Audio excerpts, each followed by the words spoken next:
Planet Earth.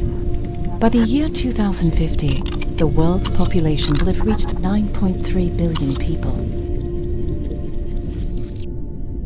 Clean water, sources of energy, sufficient food, all will become increasingly scarce. Even the space we need to live our lives, the very environment that sustains us, will be under unprecedented pressure. Where can we turn for solutions to these seemingly insurmountable challenges? Join us as we meet a new generation of visionaries who are intent on the human race flourishing.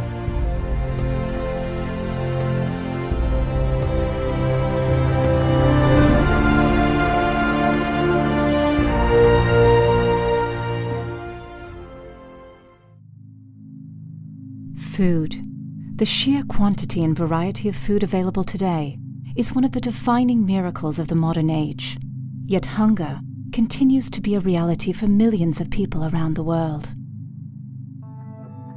In the final decades of the 20th century, advances in agricultural technology and investment in food infrastructure allowed food supplies to keep pace with population growth. In recent years, however, climate instability, growing populations, and resource mismanagement have caused a dramatic rise in global food prices, pushing an ever-increasing number of people towards hunger. Expansion of industrial-scale agriculture alone can no longer be counted on to feed the world.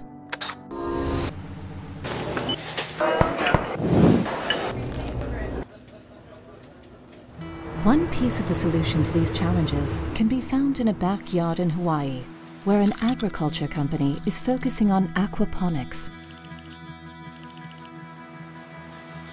My name is Ren Horner. I'm the co-owner of Hapa Farms.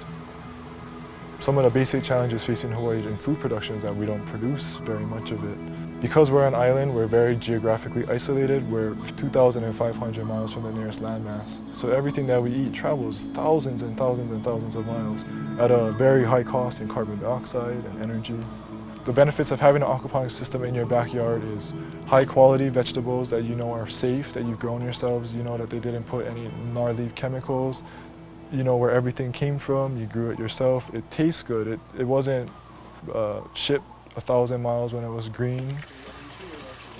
Aquaponics is a recirculating system combining aquaculture and hydroponics.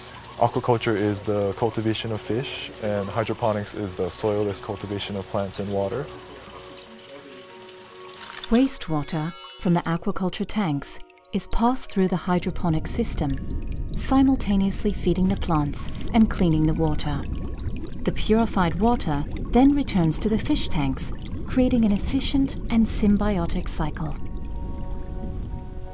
Tilapia does really well in these systems. It's the #1 cultured fish for growing plants in Hawaii. They can tolerate really, really low levels of dissolved oxygen, and they can tolerate high levels of ammonia.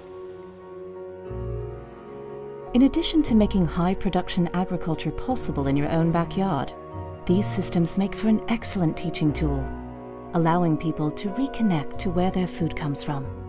Well, aquaponics in education is something, and it's very exciting.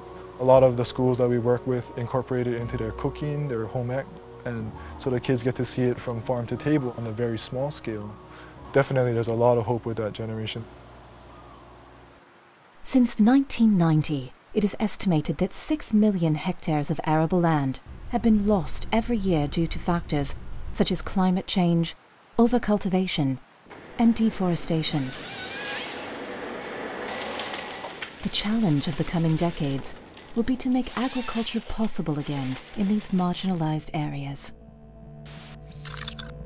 Located at the University of Arizona, a remarkable group of scientists and engineers is working to make high production agriculture possible in the most extreme environments imaginable.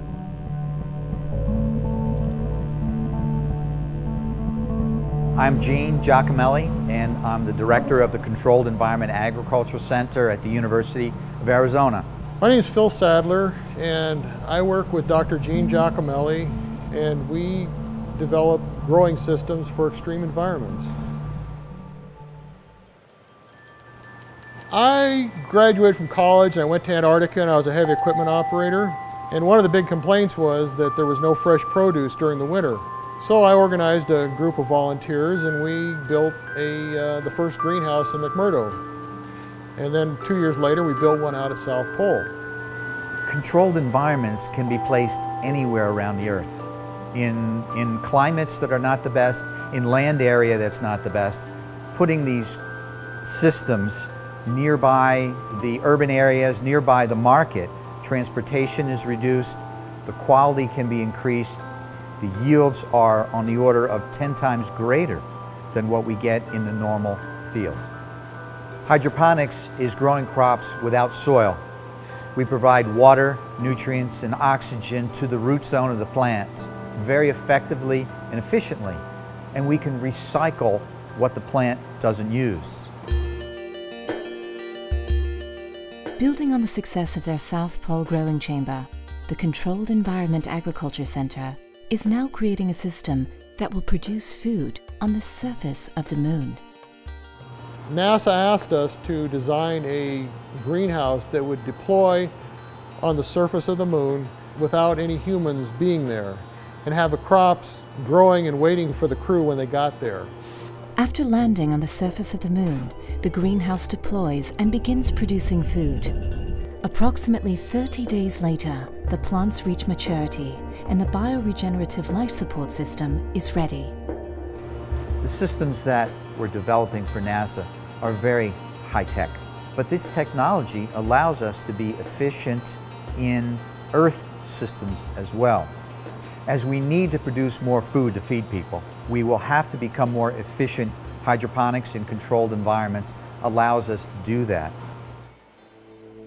My hopes for my son is that I would really want him to learn how to grow your own foods, because I believe that it's going to be necessary in the future. I see aquaponics fitting into the food system of the future by having everybody be doing aquaponics. It's about being able to find solutions to the problems that we're facing fast enough. What we do, what we demonstrate, what we learn, then can be fed back to students, and that they can apply it to other needs, other concerns that we have on planet Earth today and in the future. In particular, about resources and the diminishing resources of water and nutrients and energy, and how we can make the planet more sustainable in the long run. The power of human ingenuity has already ushered in a new age of technological advancement and prosperity. By deciding to face the challenges of the coming decades head-on, every one of us can participate in securing the future of planet Earth. Whether it's by reapplying existing technologies in surprising ways, or by developing radical new solutions, there is hope. Join us next time as we meet more visionaries who are rising to the challenge of 9.3.